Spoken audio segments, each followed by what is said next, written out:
Real life. Superpowers. If you wake up every day and you're like, the worst thing that could happen to me is that I will blink and 15 years of my life will go by and I will still be in this job and having not accomplished the things that I want. That is a absolutely terrifying idea. Like that is the kind of thing that keeps me up at night. I am thrilled to introduce our guest today, Jason Feifer, the editor-in-chief of Entrepreneur Magazine, host of 2 popular podcasts, and the author of Build for Tomorrow, How to Thrive in Today's Challenging World of Work. With over a decade of experience in the media industry, Jason has become a thought leader on the topics of entrepreneurship, innovation, and leadership. He's interviewed countless successful entrepreneurs and innovators, gaining invaluable insights into the mindsets and strategies that have enabled them to achieve their goals. Whether you're an aspiring entrepreneur, a seasoned professional, or simply interested in becoming the best version of yourself, this is an episode you won't want to miss. So sit back, relax, and join us as we explore the mind of Jason Feifer. Real life. Superpowers.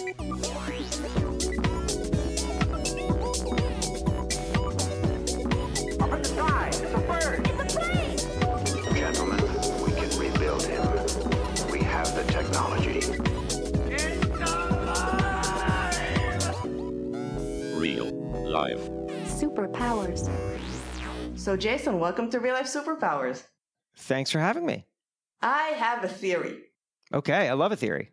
I haven't tested it, but I do think that it's possible that if you conduct a conversation with a person, an interview, and you don't heavily prep and research, then it could potentially be a lot more natural. What's your take on that? So first of all, I don't know if you know this, but posing theories is one of my go-to interview subject or interview tricks. Maybe you do. You're nodding. That wasn't a coincidence. Yeah. Okay. Yeah. I wrote about it in my book. I love theories. And the reason I love theories is because it forces people to think in front of you versus answer questions that they have probably answered before. Now, you did an interesting thing in that you just out of the gate opened with a theory. What I tend to do is wait a little bit and gather some information so that I can kind of smush different things that somebody said to me together, which also signals that I'm really listening to them. But we're super impulsive. It's super effective. It's the greatest interview trick. And you know what's super interesting also is that I was just talking to a friend of mine, Terry Rice, who's a business consultant, and he was saying that he noticed that I do this in interviews, and then he started using it when talking to clients. And he found that it was a really good way to prompt them to think out loud. And I loved watching that idea leap industries and going from something that's more journalistic to something that's more business oriented. Now, at this point, I have forgotten the actual theory that you have posed to me. What was the theory? If you don't do research on a person and you just go into an interview, and as you said, that could be cross industries, by the way. But if you just go and start a conversation, isn't there something that could potentially be a lot more natural than sometimes having to fake curiosity in order to steer the direction in some specific way or other? Yes, so long as you, and I don't mean this as a challenge, but so long as you are a really good interviewer. Like the thing that people get wrong about interviewing is that they think that interviewing is just like having a conversation, and it's not. And this is the reason why most podcasts are bad. I mean, let's just all admit most podcasts are very bad. And the reason they're very bad is because the person who's doing the interviewing, well, first of all, most podcasts are interview podcasts, which they don't have to be, but they are. And most interviews are being conducted by people who don't really know how to interview, and they're interviewing people who don't really know how to be interviewed. Both of these are skills, and you have to really think of them as skills. And if you are good at navigating a conversation in a real interview way, then what you're saying to me is absolutely correct. It is how I tend to go into my most high-profile interviews. I've covered, or I've written about so many celebrities. I've profiled celebrities, and I have real access to them because I'm the editor-in-chief of a national magazine. So I get to sit down with The Rock. I get to sit down with Ryan Reynolds, or Jimmy Fallon, go to their office. And I often go in with very minimal preparation and 0 questions written down to ask. Now, that's not to say that I show up and I'm like, Jimmy Fallon, who are you? Or like, tell me about your job, but rather it's because I have a specific idea of how I'm going to conduct this interview. And that is that I'm going to go in with the mission of identifying a thing that they are incredibly thoughtful about that has helped drive success and clarity for them. And then I'm going to explore it in a way in which their thoughts are going to become useful for my audience, because the average person is not going to become Jimmy Fallon. They're just not. But Jimmy Fallon has figured something out that the average person can use in their own work and their own life. And so if you're inquisitive in that way, and you also have a mission so that it's not just like random ambling around a conversation, then I think that tactic works really well, because you don't get distracted by the things that they have said before or their work that they've talked about a million times. Or their marketing agenda. Yeah. When people interview me on podcasts, I think the worst thing that people do is when they just leap around my work, prompting me to say things that I've already said. And people do that all the time. That's the primary way that people interview. And it's very, very boring. So I'm excited if you've done basically no work, and we're just going to explore. I admitted that I wasn't brave enough to do that, but it's something that I have in mind. We were stalking, but we have to cancel the strategy of jumping between the work things. That was our plan, so cancel that. But, initially, I did just talk a little bit. And this is like your like, I'm guessing here, your passion. And like, when did you know? Define the thing that you're asking me about. You're going in without a question. So, and you're an editor of the, big magazine, and the thing is, you know that you're good at that, okay? Which when I say that, it looks like that you always knew. Now, for people who are listening, always knew can't be correct. So, like, how did you find that you have like an X factor in journalism specifically? The answer is that you work really hard at it for a long time, and you are mindful of. Somebody once used the phrase. This is not some like magic phrase, but it was just the first time I ever heard it was when the words situational awareness popped out of somebody's mouth, and I thought, that's right. That's what I try to have. I try to always be aware of what I know and don't know, and need and don't have. And I've come to think of it in everything that I do, and I'll give you some examples so this isn't so abstract, but I try to think of it in the visual metaphor that I have is taking your hands off the wheel. So when you're trying something for the first time, or you're trying to get good at something, it's like you're like gripping the steering wheel, right? Like you need to have maximum control over where this thing is going. And, you're like hunching forward, and it's just like you're a nervous driver. And so, for example, what is that? I remember when I first started doing television, I would prep endlessly. I would memorize the things that I was going to say on air, almost word for word.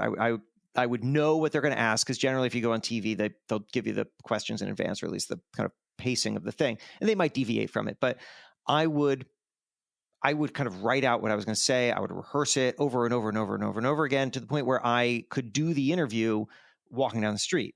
And then I would show up in the studio, and I would basically perform the thing that I had rehearsed. That's really gripping the wheel. But the problem with gripping the wheel is that it gives you no flexibility when something changes. So if they ask me a question that I hadn't prepped for, I have nowhere to go. My brain is not available for that. So that's why. But that's not to say that gripping the wheel isn't bad, because at first I just need to get comfortable with the idea of being on TV. Like I just need to get comfortable with sitting in that chair, having the lights on me and the cameras, talking to these people, and acclimate to that environment. And then the next time that I do it, maybe I can like loosen my grip a little bit. And then the next time I loosen my grip a little bit more, which means that maybe I don't practice as much. Maybe I don't try to memorize it as much. Maybe I just have an outline of the ideas of things that I want to say. And so that when I go in, I'm now a lot more flexible and comfortable, because I acclimated to the first set of skills that I needed, so that I become more flexible with the next set of skills. And that's the same with interviewing, for example. I first got into journalism in college. I wrote for like the student magazine, and I wrote for local newspapers. And when I would go into an interview, I would have a list of questions that I had written out, and I would basically read those questions. And what I came to learn is that's a very bad way of interviewing people, because you're not listening to what they're saying, which means that you're not available to follow up, which is where the interesting stuff actually happens, because you're just thinking about what the next question is. But that's what was necessary to have the bravery to get on the phone and interview someone in the first place. So it wasn't the wrong thing to do. It just wasn't the mastery level thing to do. And I try to approach every new thing that I do with that in mind. So if I'm going to stand on stage and speak, the first couple times I did that, oh boy, I mean, I practiced endlessly. And now, I mean, I have this talk that I know how to give, but I can move within it. I've created this flexibility because I'm so comfortable on there that now I'm much better because I can adapt and adjust on the fly. So you start gripping the wheel and then you try to relax it and you find where you're good. And so over time, I found that this is one of the things I'm good at, is interviewing people. But isn't there a fear of getting too comfortable? Like, to go with your metaphor, then, we get so comfortable driving that we just get our eyes off the road and we text. Yes. That's true. This is the limitations of this metaphor, is that you don't actually want to drive without any hands on the wheel. But when I think about how I drive, I guess I usually drive with only one hand on the wheel, and I'm pretty relaxed. And I think as a result, I'm able to adapt to the road circumstances better because I'm not like stiff. You're right. You can definitely get too flexible. You can definitely get too relaxed. You can start to be lazy, and you never want to be lazy. Which is why the thing that I'm always obsessed with is, and I have just built into everything that I do, is that there is an audience of people being served, and I need to serve them, which means that everything that I do has to be done with the mindset of somebody has to get something out of this. And so that's why I'm able to walk in to talk to Jimmy Fallon with almost no prep, because you know what? Who doesn't really matter in this circumstance? Jimmy Fallon doesn't really matter. What matters is the audience. And I have a really clear understanding of them, and I know how to serve them with anybody. So I'm going to talk to Jimmy, but really what I'm doing is I'm talking through Jimmy to my audience, and that is crystal clear. So if you understand, it's almost like if you understand the destination and the purpose of why you're doing what you're doing, then you can have a lot of flexibility in how you actually approach that, because you're always being mission oriented. I have a few questions about that, but I'm going to ask you, I'm more intrigued. You said this, you started only in college, right? Okay. So what were you thinking about before? Like, why did you start in college? Well, I actually started a little earlier. It depends on how you want to think about it, right? So I think that everybody's career has this kind of zigzagginess to it. I call it the zigzag payoff, which is that if you look at each individual step, one thing doesn't necessarily look like it connects to the next, right? But there's a logic to how one led to the next, because what people are actually doing, even though their moves may look disjointed, what they're actually doing is building upon previously developed skill sets. So like I think the mistake that people make when they think about what they want to do next, or they feel stuck in their career, which I've been talking to a lot of people who feel stuck lately, is that they think, because I am doing this specific role or task, this is roughly speaking the only thing that I know how to do. And therefore my options for my next career, job, whatever, are incredibly limited to the little ecosystem around this skill set. And the trick is to get people to think, well, no. Let's go deeper. You are not actually just the product of the tasks that you perform or the role that you occupy. You have to go deeper than that. You're actually a set of skills, and you're actually deeper than that. You're actually a core interest that drove you to develop the skills that enable you to do the tasks. And figuring that out allows you to start pivoting around. So it's the difference between I'm a magazine editor and I tell stories in my own voice, right? I'm a magazine editor means that my next role can only be in magazines. Very limiting, particularly in a world where magazines are like constantly closing. But I tell stories in my own voice, which is the core thing underneath the magazine editor. That allows me to do all sorts of things. So, you rewind far back enough, and it's like in elementary school, I was drawing comic books. in middle school, I can't remember what the hell I was doing in middle school, but in high school, I'd started a blog and started writing for a local music magazine. And then in college, I took some of that kind of communication instincts that I was developing, and I started applying it in a more structured way to the college newspaper and to local newspapers or college magazine, local newspapers. And then after college, I was like, well, I want to continue this work. Who will hire me to do it? And I didn't have any connections. The answer was a local newspaper. Like I went to a tiny little local newspaper, 6,000 circulation daily paper in North Central Massachusetts. And they paid me $20,000 a year. It was garbage. And I did that. Right. And the things that I do now and the way that I am talking to you right now in this very service-oriented way, like consider, just to go back to what I said a moment ago, where you think about the audience. Yeah, like everything that you're asking me is a personal question, but I'm trying to answer it with frameworks that people who are listening, who are not me and who probably maybe don't care about me because you've never heard of me, that you can still use these in your own life. That's what's relevant. And I've trained myself to do that through all of these other jobs. And so every single thing that you do is building upon the next thing. And that's how I see the whole arc of my career. But how did you have the wisdom to not wait to be chosen, especially as a journalist at a local magazine? So most journalists at that level would wait for some big publication to suddenly, spot their really great content and ask them to come work for them. But it seems like you never waited for the gatekeepers to come and say, okay, you're the chosen one. There was something from a very young age that drove you to hack the career path that you want, even if you didn't know specifically where it's going. You had that inner compass, and it's really interesting. And speaking in your words, there was some form of formula that can be applied for people in other industries as well, and just in general. There's a mindset there that's really interesting. Thank you. I appreciate that. Here's the formula that I came up with, which is I came up with it retroactively. I didn't think about this when I was like 21, but the formula is asking yourself this: what do I have? What do I need? What's available? Like if you just apply that to everything that you're doing and where you want to go, it starts to create pathways. What do I have? So I'll give you an example. The first time I can think of using something like this, even though I didn't use it like this because I didn't have it, but that kind of thinking was when I was at that very first newspaper, tiny little newspaper. And I mean, what drove me? Impatience is the answer, right? Like it was just impatience. I didn't want to sit around at this little job that I hated while I was seeing other people who were my age doing the things that I wanted to do.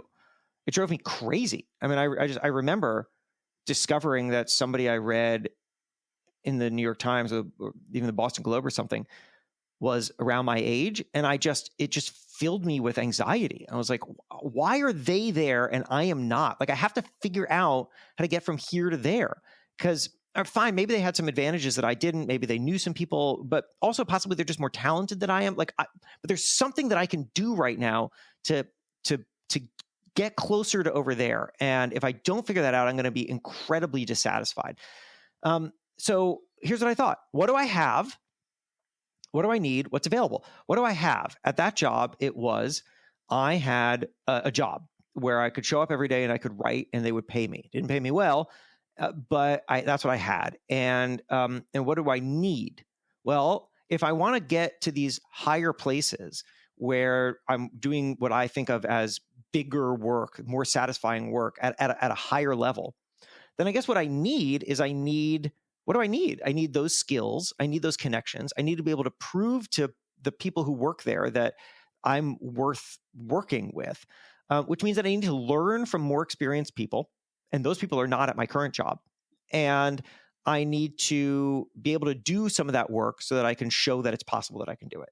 And so then the next thing is what's available, like literally what's available, not in a hypothetical way, not next year, like what is available right now. Like if you think about you listening, if you think about where you want to go, something is available to you right now.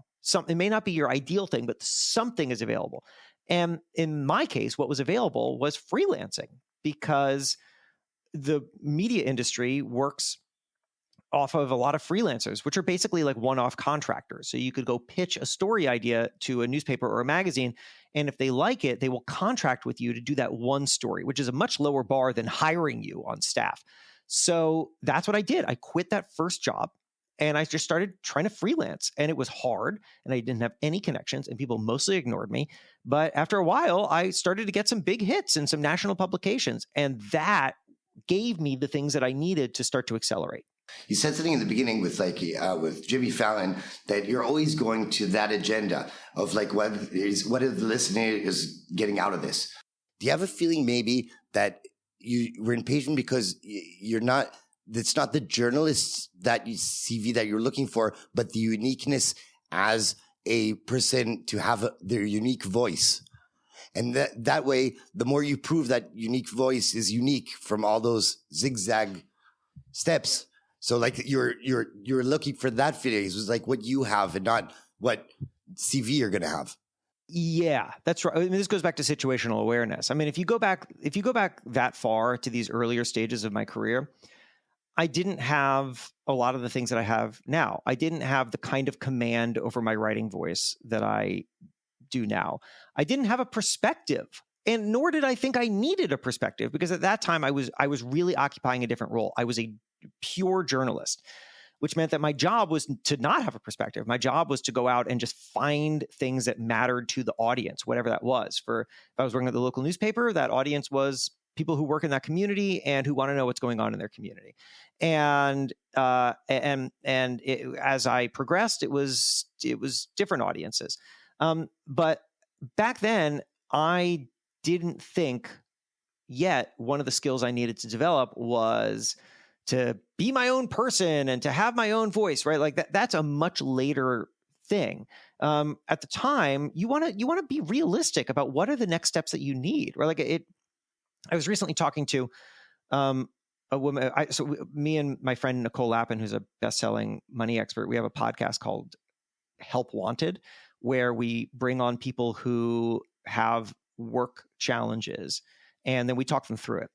And so we just had this woman on who makes $43,000 a year, and she had asked her boss for more responsibility. And after years of apparently not getting it, she finally got some more responsibility, but they didn't give her any more money, and she didn't ask for more money. So she actually kind of got what she wanted, but she's dissatisfied. And we were like, well, what's a goal? Like, if you go to your boss and say you want more money, how much money are you asking for? And she's like, well, now I think I'm doing 2 different jobs because they gave me more responsibilities. So like an extra $50,000. And we were like, hold up, right? Like, you're not going to go from making $43,000 to your boss being like, sure, I will completely double and then some your salary at your current work, right? You have to be realistic about what is the next step that you can actually get your foot on, even if you ultimately have much larger ambitions, which are great. So back then, I would not have said, the next thing that I need to do is turn myself into like a national authority on something. That's ridiculous. The next thing that I needed to do was figure out how to do this kind of editing, right? Like, I needed to learn long form editing because I only do short form editing. I needed to learn profiles because I had only done this other kind of reporting. You step your way into skill sets with an idea of where you're going, but with a realistic understanding of what it takes to get there. We're excited to be collaborating with the Israeli website CTech, owned by Kalkalist, Israel's leading business newspaper. CTech is the gateway of the Israeli high-tech to the tech world and vice versa. If you're not already a regular reader, we strongly recommend that you check out kalkalistech.com, CALCALISTECH.com, to stay up to date on all high-impact stories from the Israeli tech scene. I want to talk about what you said about that envy that you felt and that misery, because it made me think, I think it was Peter Thiel that I heard an interview with, who used to be a lawyer, and then he remembers walking down the corridor with the box on the last day when he quit, and having people around him look at him with envy, and he said a sentence, again, I'm not sure it was him, but the message is the same. He said a sentence, I was just lucky to be miserable enough. And I could also relate to that because I was also a lawyer. I just studied law, and I did an internship, and I took the bar, and I was just miserable enough to stop there. But I did see people around me who I thought were miserable, and I think there's some mindset that people tell themselves, this is what's safe, this is what I should do, and they don't give enough room to that misery. And certainly that envy just makes them more miserable, but certainly doesn't drive them. And I would really love to help people pause and not settle.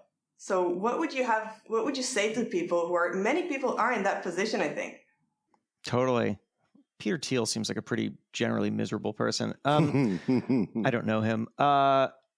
So this reminds me, I just got an email this morning from someone who reads my newsletter. I have this newsletter called One Thing Better, which it's one way to improve your work and life each week. And this week, for anybody who's interested, if you just go to onethingbetter.email, that's an actual URL, onethingbetter.email. And I did this thing that came out today as we're talking about how to quit something and how to understand that when you quit something, you're not actually starting from scratch, but you are walking away with all of this knowledge and wisdom and experience that you can then build upon for the next thing.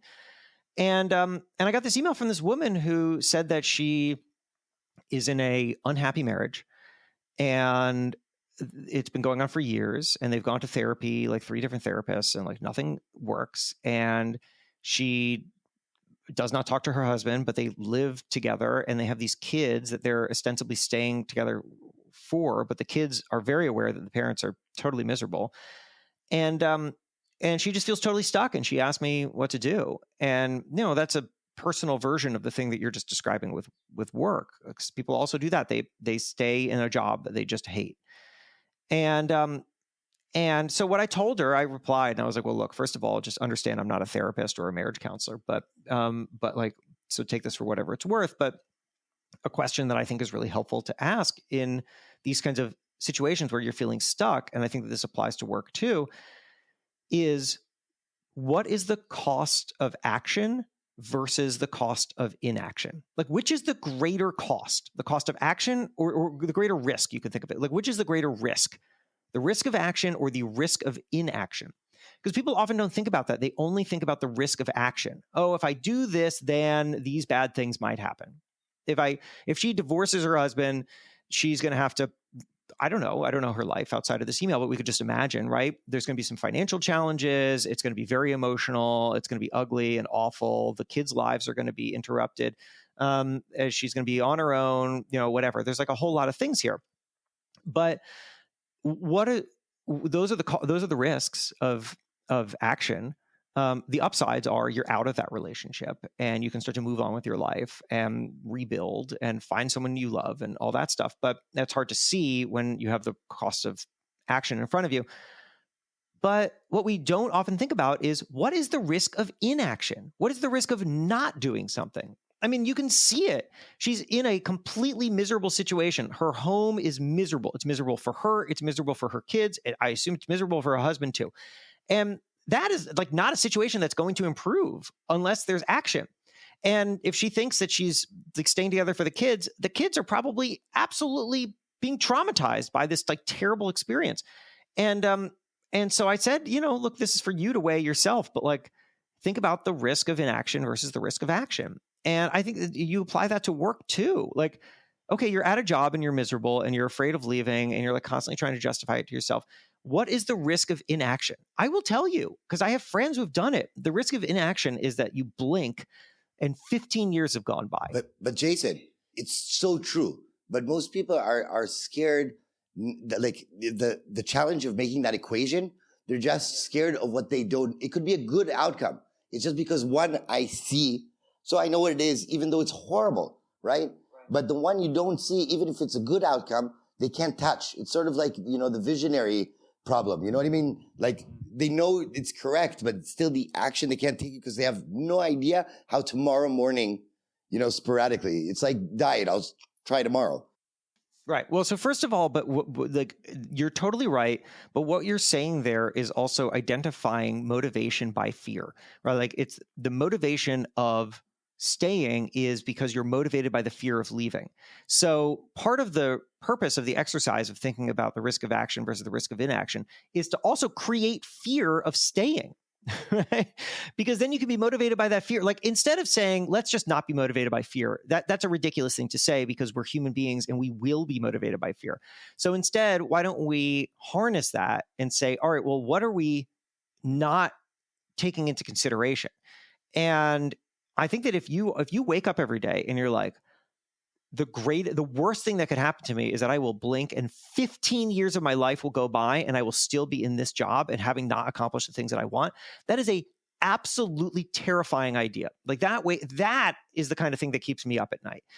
And so, I mean, I realize that like these words that I'm saying right now by themselves are not going to make people to change their lives, but it's a good starting point. Another good starting point is that, you could, I was talking to, what's her name? Katie Milkman, who's a professor at Wharton who studies how people, she's a behavioral scientist, how people make change and so on, make hard decisions. And I asked her, what's the simplest thing that somebody can do to try to explore whether or not to make a change?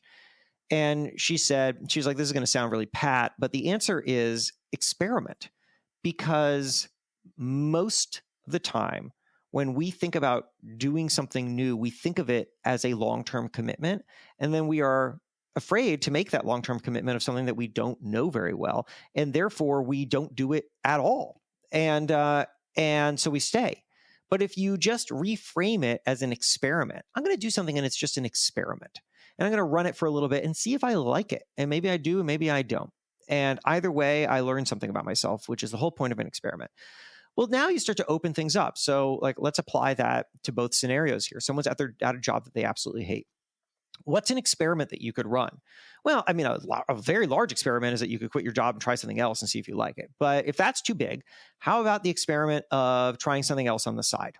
How about the experiment of like doing a little freelance work, doing a little consulting work, just doing something? Working your next job. Working your next job. Exactly. Thank you very much. You did do your research. That's a concept in my book, your Build for Tomorrow, which we could talk about. But that's right. You could try something on the side and see if you like it. And if you do, then maybe you want to do that thing, or maybe you want to do something else, but you just found that something else excites you. And that's great. And in the personal life, like what could that woman do? She could Have an affair. She could have an affair. I mean, she could, right? You said that as a joke, but like actually she could. That's a thing that she could do.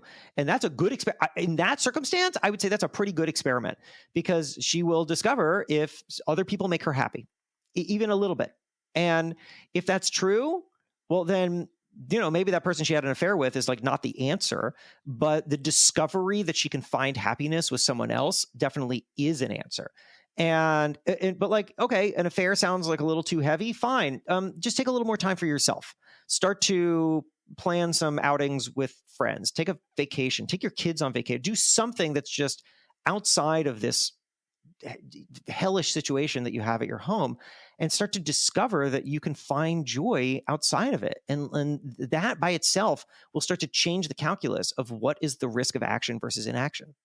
Yeah, sort of like also breaking it down into small steps, and then suddenly it's not a matter of all or nothing, and just the zooming out and labeling how you feel, and really sort of acknowledging that you're miserable, or even just it doesn't have to be extreme, but just that fact, and maybe just opening yourself up to the possibility that you could do better is actually something that could really change lives. And I wish more people would just allow themselves to dream. Totally.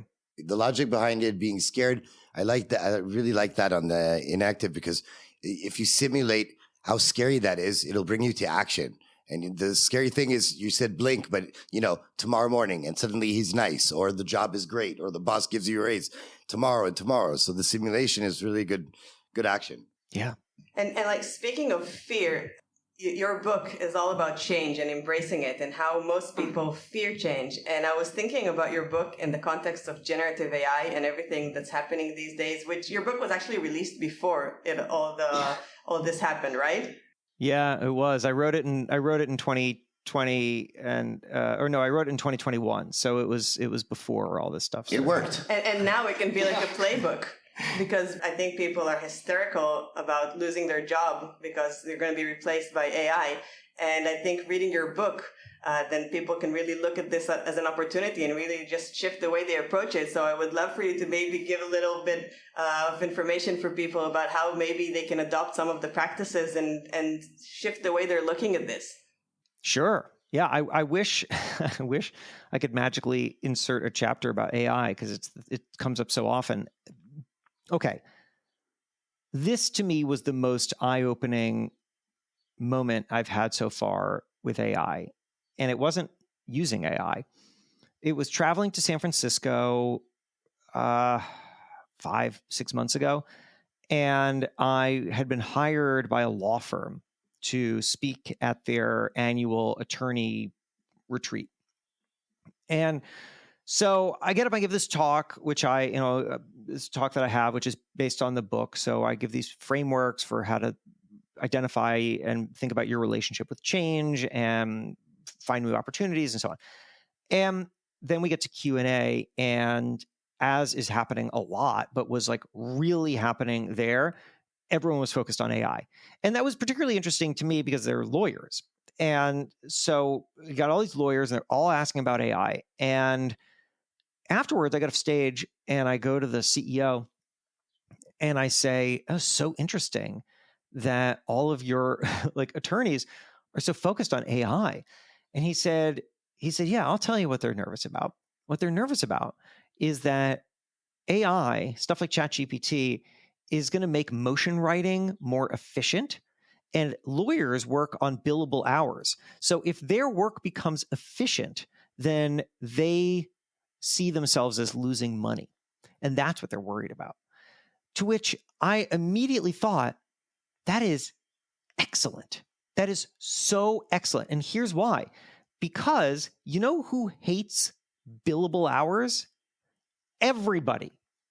Everybody hates billable hours. The clients hate billable hours. Frankly, the attorneys hate billable hours. It's the incentive that they have, so they like work within it. But do they love it? Do they wake up in the morning being like, "I got to get billable hours"? No, everybody hates it. It's a horrible system, and it doesn't work well, and it doesn't make any sense. Like, what other system are you using where like you have this incredibly expensive, important service, and it's like done in this ridiculous billable hour way? It's awful.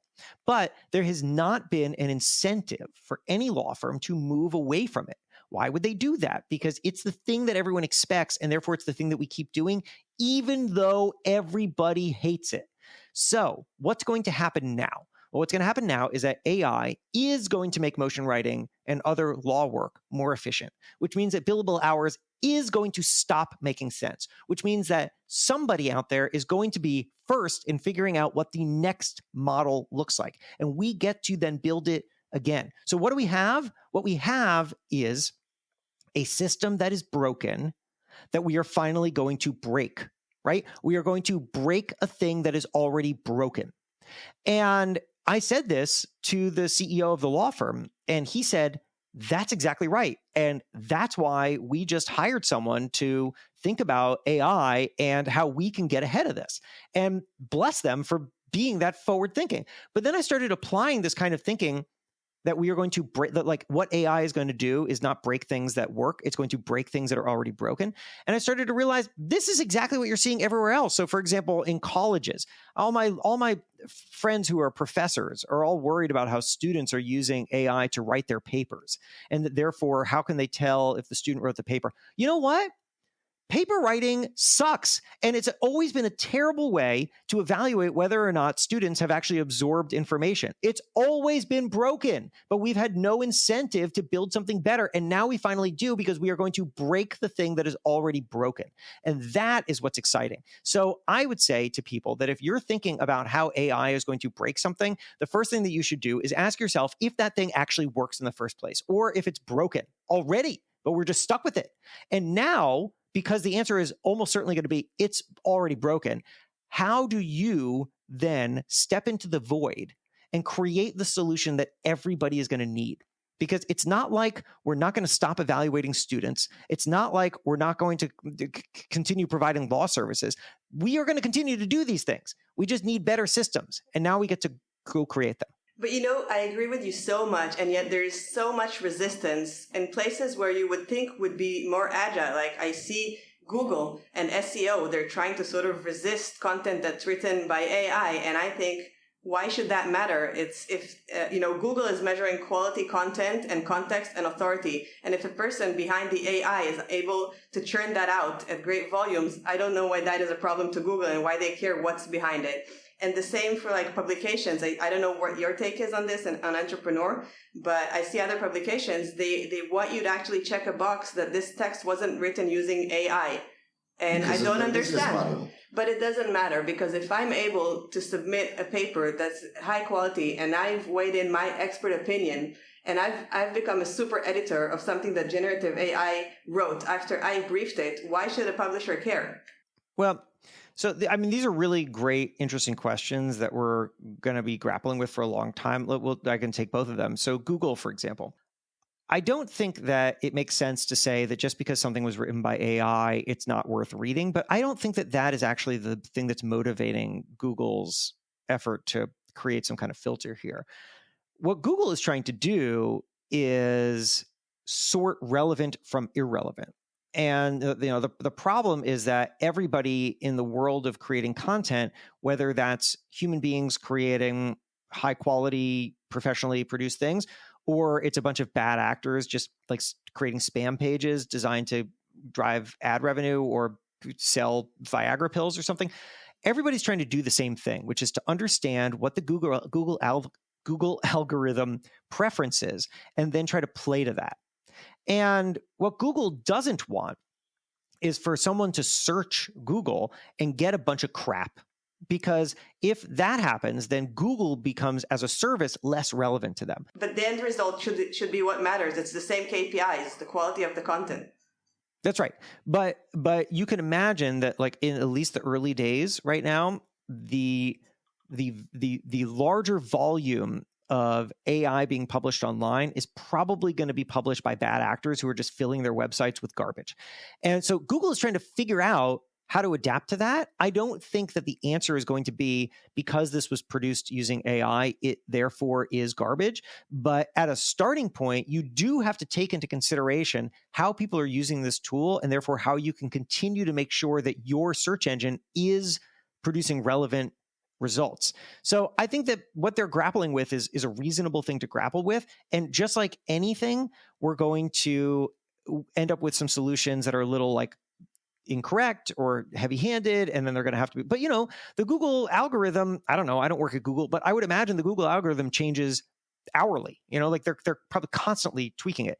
So they're going to make some changes and they're going to react to it. And I think that that's a reasonable way to think, because what I don't want is basically someone to set up a machine that just populates like 4 million websites every day, and that's the only crap that it's meaningless unless it's good. That's actually that's the exciting part about it. Now everybody it's leveling the playing field, and now you're going to see the creativity of how, if everybody has the AI and everybody does that, you're actually going to see a new X factor that can't imagine right now. It just steps up the game, and the same KPIs, the machine. It shouldn't matter as far as I think if a person wrote it or AI, so long as the result is up to standard or above. And I would guess that that's what you'll ultimately find, is that there will be, like, right now it's so early days that that we're still trying to figure out what this is for. And so it's, you're seeing everybody try to adapt to very quickly changing circumstances and trying to understand what is quality now and what is not quality. And my bet is that you will not end up in a world, because it doesn't make sense. You do not end up in a world where Google and everywhere else is like able to identify that something was written by AI and therefore toss it in the garbage. Instead, they will find ways, as they have imperfectly with human writing, to try to figure out the difference between what is quality and what is spammy garbage. And that, like the same problem existed with human writing, which gets to your other question, which is about like publications using AI.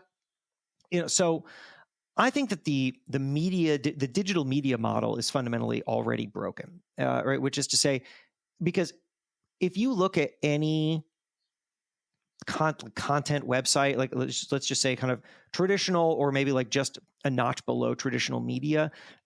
So that would be everything from, I mean, look, I'll throw Entrepreneur in there, Entrepreneur, Forbes, Fortune, Business Insider. I mean, I know these are all America centric, but that's where I live.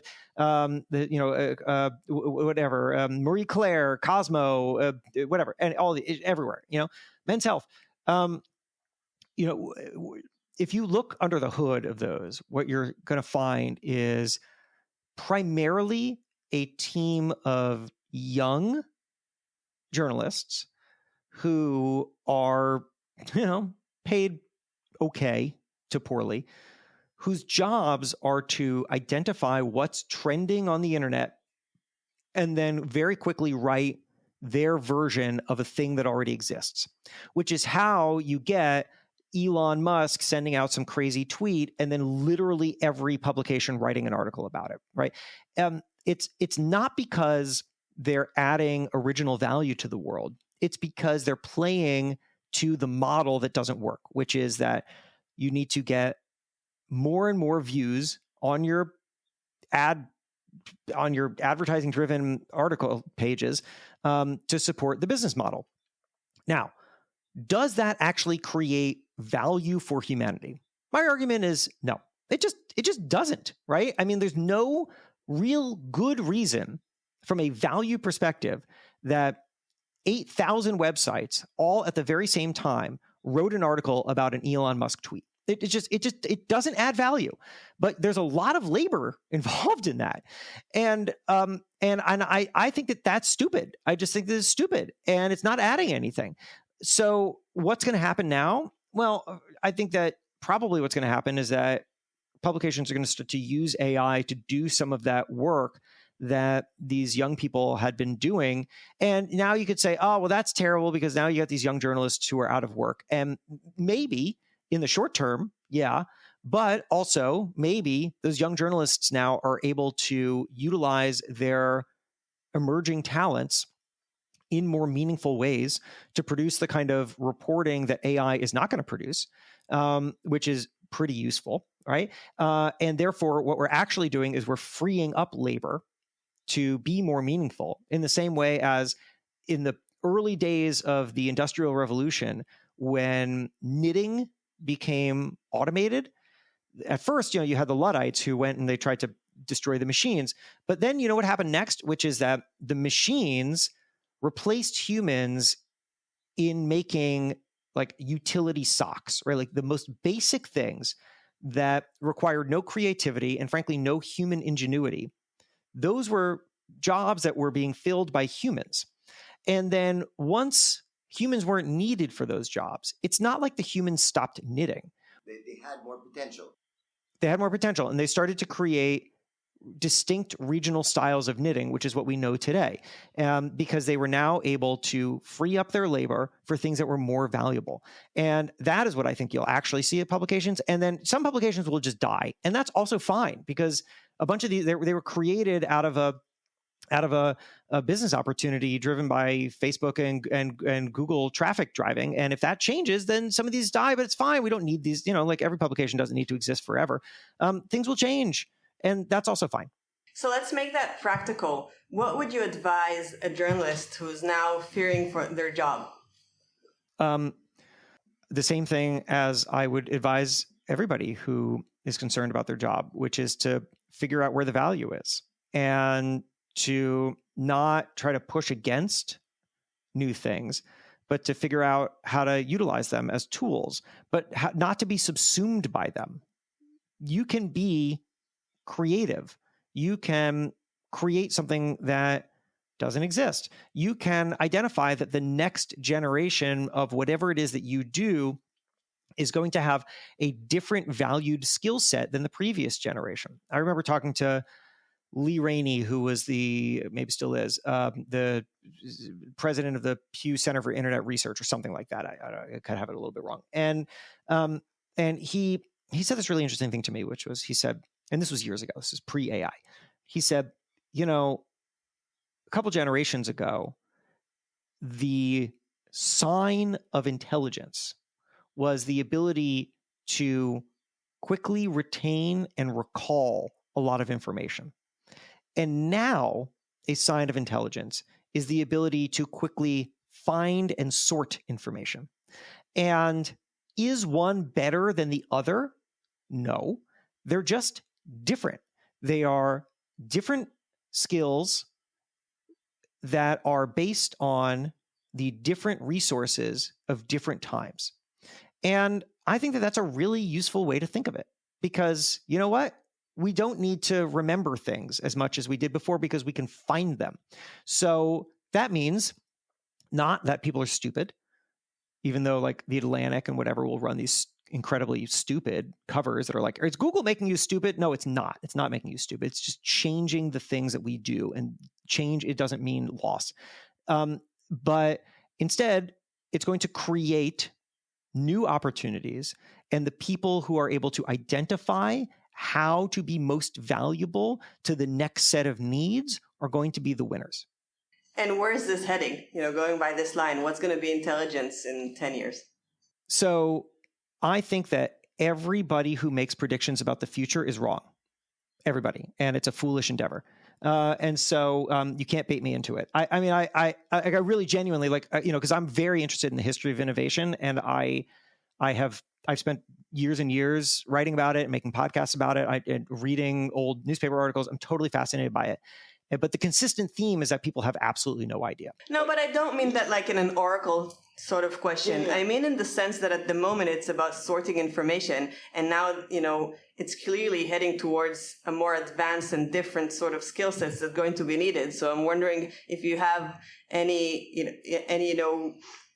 estimation of what the skills are going to be based on that. Well, I would say, instead of answering for 10 years, I'll answer for what the shift is right now. I would say that the shift right now, you could argue, is not just a matter of being able to find and sort information, but it is also to most smartly use available resources, right? Because already, for example, you're seeing that people are creating all sorts of wild new things utilizing ChatGPT and some of these generative things.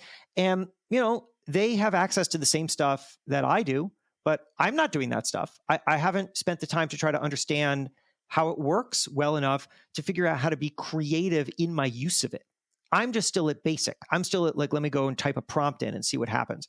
But people who I think are willing to figure out novel uses of available resources, that's going to be a real differentiating factor. And that's a great experiment for people who are feeling miserable at what they're currently doing, by the way. Yeah, sure is. Also, it's something that you can just do right now, and no risk. Experiment, right? To go back to what we were saying earlier, run an experiment. Jason, what's your superpower? I think that every human being has the exact same superpower, and that is pattern recognition. And the thing that is different among us all as individuals is what pattern we are good at recognizing. And I would say that in the last number of years, I would have said before that my pattern is communication. I can understand, and this is true, like I can consume something, a podcast, an article, and I can see the architecture of it. I can understand what the person who created it was doing, and then I can, with some trial and error, replicate it pretty well.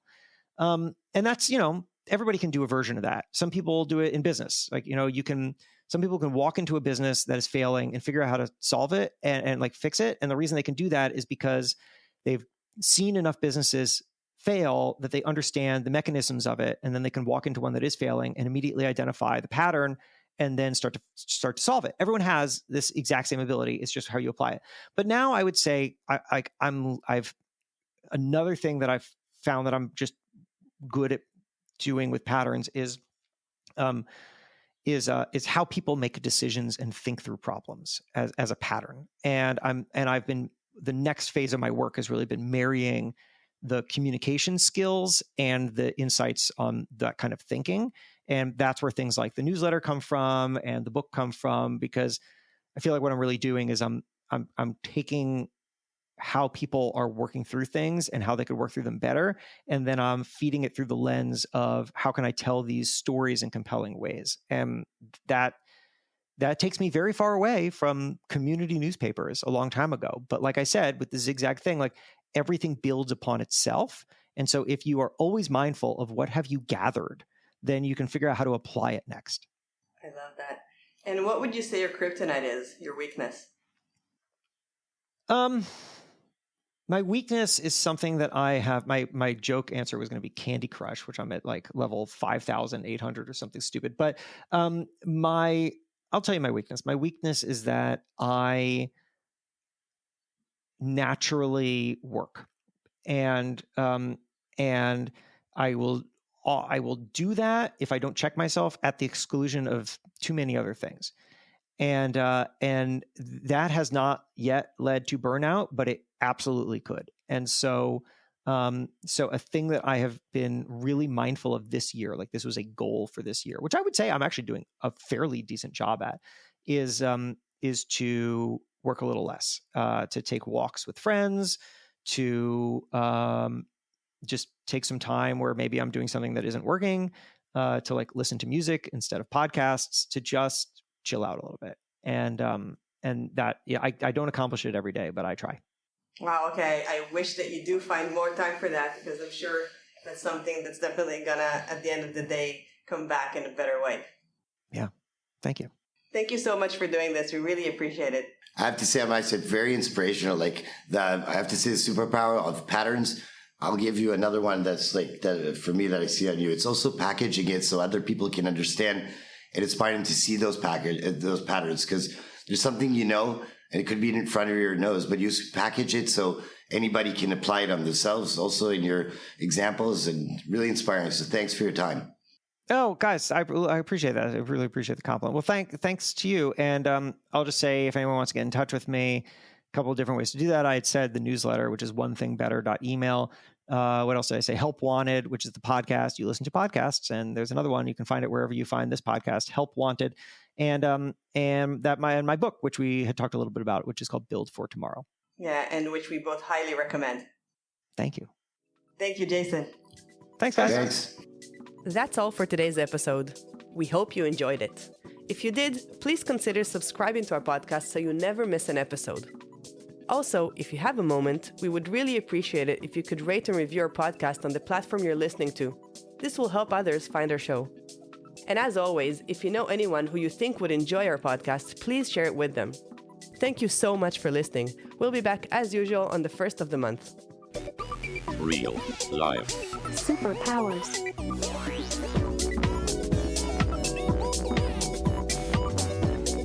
Up in the sky, it's a bird. It's a plane. Gentlemen, we can rebuild him. We have the technology. It's alive. Real life. Superpowers.